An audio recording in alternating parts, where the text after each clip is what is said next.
Hello, I'm Christopher Platten, Legal Counsel to IFPTE Local 21, Operating Engineers Local 3, San Jose Firefighters Local 230, and several other labor organizations representing employees within the City of San Jose. I'm here today to walk you through the aspects of the legal settlement for federated employees that hopefully will end our long 4-year nightmare over the passage unconstitutionally of Measure B in the City of San Jose. I'm pleased to walk through the elements of this proposed deal, which will put an end to the ridiculous litigation and restore excellent benefits for employees who are both working today, have been hired since Measure B was passed, and will come to work for the City of San Jose tomorrow. The elements of the proposed settlement are as follows.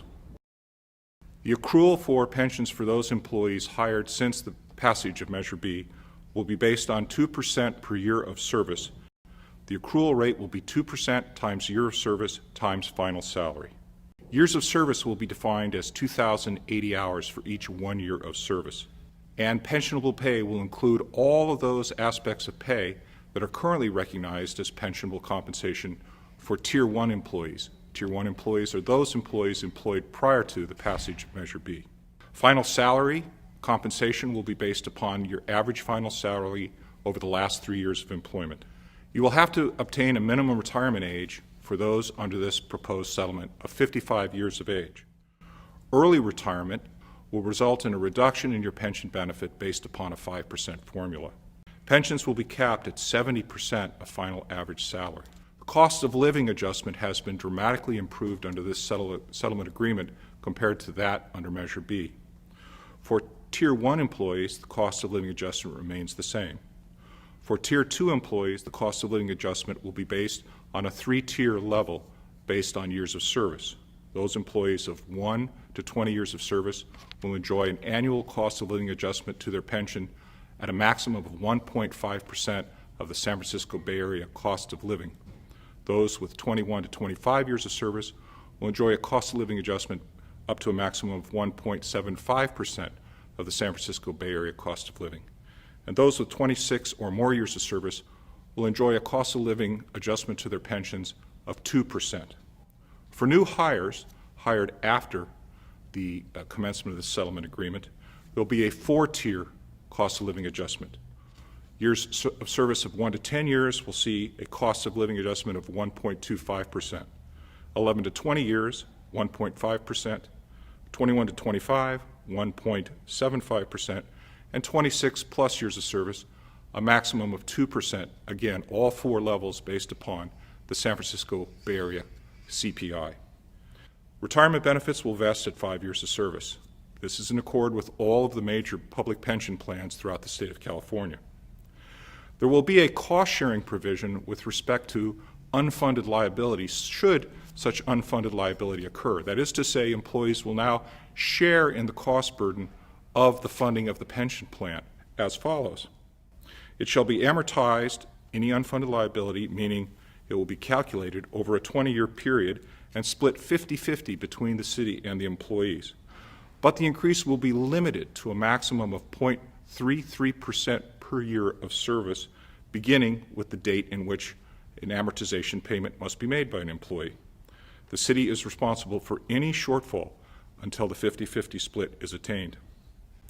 Disability pensions will remain at 2% times years of service times final salary, that is to say, again, your final 3-year average, with a minimum benefit floor of 40% of your salary at the time of disability and a maximum benefit of 70% of final salary. Joint and survivor benefit at 50% of the employee's pension remains in effect. For any employee who has left the employment of the City of San Jose who was a Tier 1 employee and now returns to employment with the City of San Jose, they will return to Tier 1 benefits. And any individuals classified as classic employees under the state's Public Employee Pension Reform Act will be hired as classic employees, Tier 1 benefits under the settlement proposal. With respect to the guaranteed purchasing plan, we will replace the SRBR benefit with a plan that will guarantee that employees who see a reduction in their pension due to cost of living increases of 75% of purchasing power. This is not something that's based on pension returns or investment returns. It's a guarantee going forward, something which we have not had the benefit of previously. And lastly, there has been some significant changes to the retiree health care benefits. Let me walk you through those. Tier 1 employees will be given a one-time opportunity to make an irrevocable election to either retain the defined benefit retiree health care plan or move to a VEBA plan, which is a funded plan, or they will be able to remain in the defined benefit plan and get the renewed benefits, which I'll describe in a moment. Tier 2 employees and new hires will all be mandatorily entered into the VEBA plan. Here's how the modified defined benefit plan will work for those Tier 1 employees who wish to remain in that plan. There will be a new low-cost plan tied to the Affordable Care Act Silver Plan.